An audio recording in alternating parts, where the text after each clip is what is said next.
Bien, je travaille sur ces chantiers, j'ai fait office d'ingénieur chef chantier. Je vais devoir te faire pas mal de vidéos, mais servant de ces mêmes modèles. Et la toute première vidéo va traiter sur la détermination du nombre des carreaux. Et à partir de ce nombre de carreaux, je vais te montrer comment déduire le nombre de cartons à payer. Pas pour faire ce bâtiment, mais pour faire une pièce de ce bâtiment. Parce que je me suis dit, si je me mets à te montrer comment déterminer le nombre de carreaux ayant servi à faire ces bâtiments, la vidéo sera très longue et ça ne sera pas du tout intéressante. Si cette vidéo jusqu'à la fin, sera capable de déterminer même le nombre de carreaux pour faire une gratte-ciel, parce que la méthode elle est simple et elle est la même. C'est ma toute première vidéo. Prépare-toi à faire une grande aventure avec moi dans le domaine des constructions. N'hésite pas à t'abonner et lâche-moi un gros pouce bleu. On me nomme Colomban Boss Mouchamoka. Alors reste jusqu'à la fin parce que j'ai quelques conseils à te donner en rapport avec la thématique. Eh bien, avant de commencer, la toute première des choses à faire est de prendre connaissance de la forme géométrique qu'a notre pièce. Parce que les pièces se différencient non seulement de par leur dimension, mais également de par leur forme géométrique. On peut avoir une forme soit carrée, rectangulaire, triangulaire, trapézoïdale, voire même circulaire. Donc, ça dépendra de la pièce qu'on aura à traiter. Et jusque là, on ne sait pas encore la pièce qu'on va traiter. Et voilà que je vais devoir vous présenter cette image pour que vous voyez les différentes dimensions de notre pièce. Et voilà, sur cette pièce, en tout cas, vous allez m'excuser, c'est pas dessiné à l'échelle. En tout cas, je présente mes excuses. Et voilà, on a 10 dimensions sur cette pièce. C'est une pièce plutôt simple, dont 400 cm et 480 cm. Ce qui nous donne visiblement une longueur de 480 et une largeur de 400. En tout cas, avec ces deux dimensions, ça nous renvoie directement à un rectangle. Visiblement, vous pouvez le voir. Et par là, on peut noter que notre forme géométrique, c'est le rectangle. La pièce a une forme rectangulaire.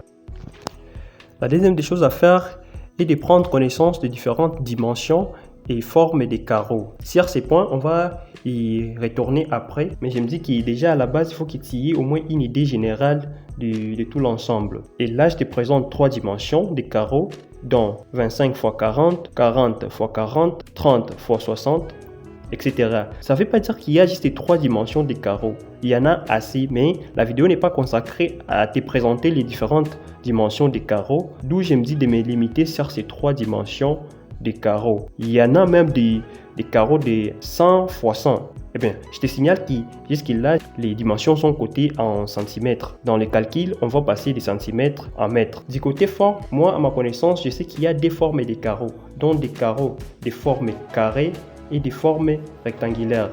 En tout cas, s'il y a d'autres formes, genre des formes triangulaires, circulaires, moi j'ai jamais vu. Et là, je vous présente ce que moi je sais. Vu que déjà, je me dis que comment on peut construire avec des carreaux des formes circulaires. Peut-être bien les carreaux de forme triangulaire, peut y en avoir, mais dire qu'il y a des carreaux de forme circulaire, en tout cas, dans ma tête, je ne parviens pas à me présenter comment on peut construire avec des carreaux de forme circulaire. Mais s'il y en aura ou s'il y en a, cela veut dire qu'il y a ou il y aura une technique adaptée à la façon de construire avec des carreaux de cette forme. Et voilà, on ne va pas s'éterniser sur ces points vu qu'on va y retourner. Alors je me dis que déjà avec ça, on peut passer par ces petits calculs longtemps entendus. Pour commencer, je te présente la pièce. En fait, je te présente tout ce qui se trouve sur ce papier. Je te présente la pièce. C'est notre pièce qu'on va calculer. Elle est de 400, comme je te l'ai déjà présenté, 400 fois 480. Déjà, on comprend qu'on a une largeur de 400 et une longueur de 480. En bas, tu vas voir les différentes des dimensions des carreaux, différentes dimensions des carreaux.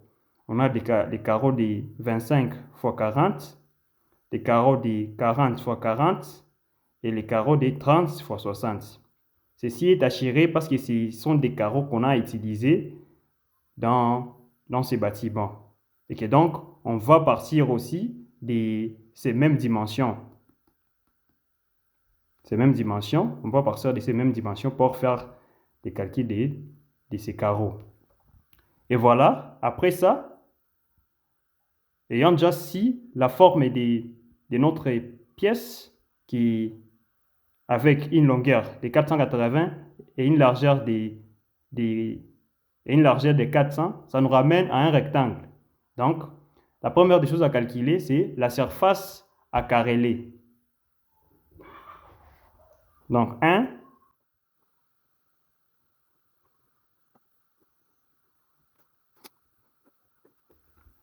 Voilà.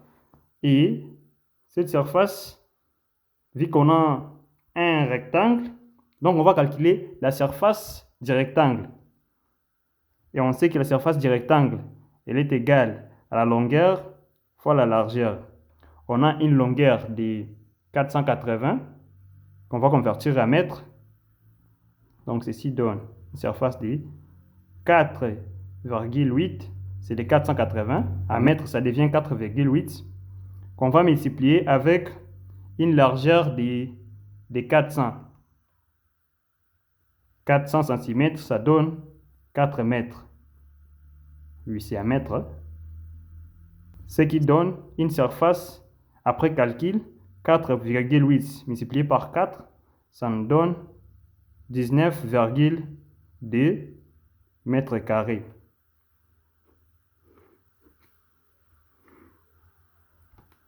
La deuxième des choses à faire, c'est de calculer la surface d'un carreau. Donc D.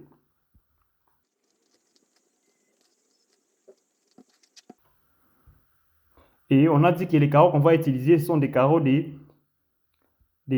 40 x 40. Et voilà, la forme géométrique, c'est les carrés. Donc on va calculer la surface du carré. Et la surface du carré, elle est égale au côté fois côté, qui donne une surface de 40 cm. En mètres, ça devient 0,4 fois 40 cm fois 0,4.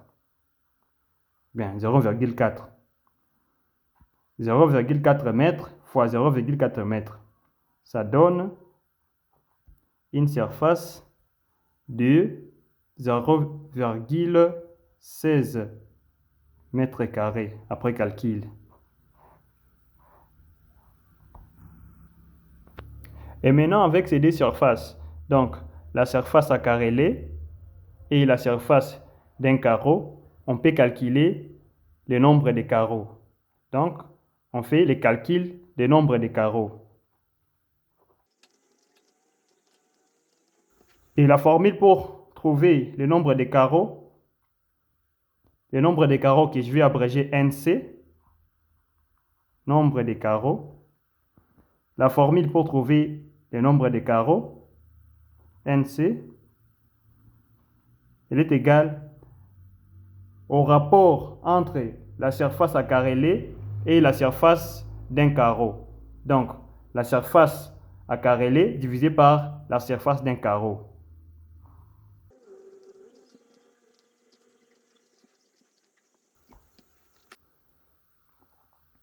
Et on a une surface, donc NC égale, on a trouvé la surface à carrelé de 19,2 mètres carrés.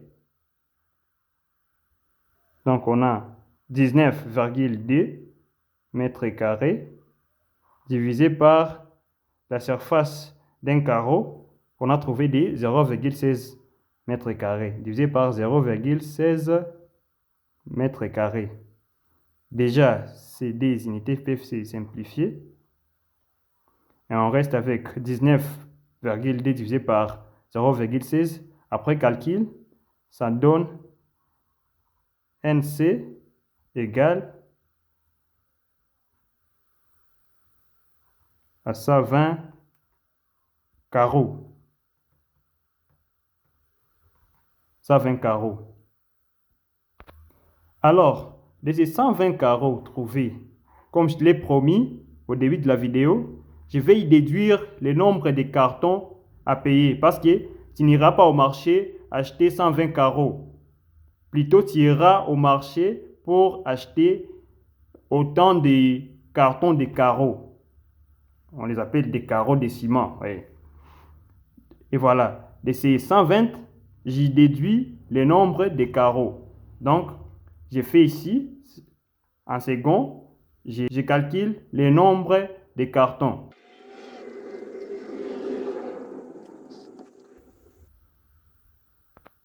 Parlant de ça, je t'ai réservé une note. Donc, pour les carreaux des dimensions 25 x 40, dans ces cartons, on a 15 pièces de carreaux. Et pour les carreaux des dimensions 40 x 40, on a 10 pièces de carreaux. Donc ça, tu ne vas pas t'embrouiller, c'est noté sur les cartons des carreaux. Donc, en allant acheter des cartons de carreaux, tu vas voir ce que c'est noté, soit par-dessus les cartons, soit juste à côté du carton. Sur les cartons, donc c'est noté le nombre des pièces des carreaux se trouvant dans un carton. C'est bien noté. Et voilà, nous on a des carreaux de 40 x 40. Dans un carton de carreaux de 40 x 40, on trouve 10 pièces de carreaux. Et c'est de ça qu'on va se servir. Donc, le nombre de cartons, je vais abréger ça NCA. NCA égale au nombre de carreaux trouvés divisé par le nombre de carreaux se trouvant dans un carton. Vu qu'on va utiliser les carreaux de 40 x 40, comme je viens de te le montrer, dans ces cartons, il y a 10 pièces. Et donc, le nombre de cartons égale au nombre de carreaux divisé par le nombre de carreaux se trouvant dans un carton. Ce qui donne NCA égale, on a trouvé le nombre de carreaux, on a trouvé 120 comme nombre de carreaux, donc on a 120, 120 divisé par 120 divisé par le nombre de carreaux dans un carton, divisé par 10. Le nombre de carreaux se trouvera dans un carton de 40 x 40. Et déjà, on peut faire ce petit calcul. Et on a 12. Donc 120. Et on a 120 divisé par 10. Déjà, on peut faire ce petit calcul. 120 divisé par 10. Ces zéros peuvent se simplifier. On reste avec 12 cartons.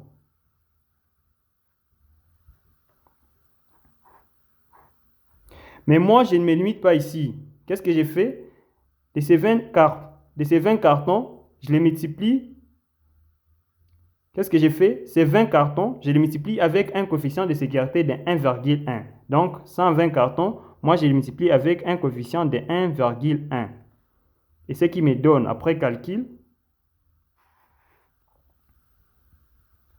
12 multiplié par 1,1, ça me donne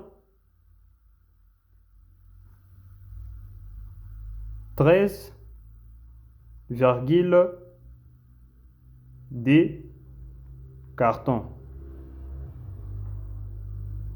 Bon, je peux copier ça directement sur les versos pour une bonne suite. Et voilà, qu'est-ce que je disais? J'ai dit ceci. De ces 12 cartons que je viens de trouver, moi, je les multiplie avec un coefficient de sécurité de 1,1, ce qui me donne 13,2 cartons. Pourquoi je les multiplie avec 1,1? Parce que sûrement, il y aura des casses. Donc, ça dépendra soit de la distance. Ça dépendra de la distance et des conditions de transport. Ça, je vais expliquer après dans le conseil. C'est pourquoi j'utilise les 1,1 pour être du côté sécurité. Et encore, c'est beaucoup plus économique. Parce que j'ai déjà utilisé les coefficients de sécurité. Déjà, moi, je peux prendre juste 13. Je prends donc 13. Toi, tu peux te dire que non, tu vas prendre plutôt 14. Hein? Tu peux te dire que non, tu vas prendre 14 au lieu de prendre 13,2 parce que tu ne trouveras pas 13,2 cartons sur les marchés. Tu trouveras soit 13 cartons, soit 14 cartons. Alors, tu peux te dire que non, toi, tes conditions sont mauvaises, les conditions de transport, tu vas plutôt prendre 14. Et voilà, tu n'as pas aussi tort. tu peux te dire de prendre 14 cartons et il n'y a pas de problème. Mais moi, je me dis qu'avec 13 cartons, ça peut y aller. Je peux prendre 13 cartons et ça ira. Merci beaucoup. Reste les conseils. Les tout premiers conseils que j'ai à te donner, c'est d'utiliser toujours le coefficient de sécurité. Moi, j'utilise le 1,1. Tu peux utiliser les mêmes coefficients que moi car c'est assez économique. Mais en raison des mauvaises conditions de transport, en raison des chargements et déchargements de tes matériaux, tu peux majorer ces coefficients mais pourvu que tu restes dans la plage économique. Car avec ces deux conditions, tu auras sûrement des casses. Mais te servant d'un coefficient de sécurité, tu auras beaucoup plus de chances de rester avec le même nombre de carreaux que tu as trouvé dans tes calculs. Ainsi, les casses pourront t'aider à autre chose. Le deuxième conseil, c'est la provenance du matériau.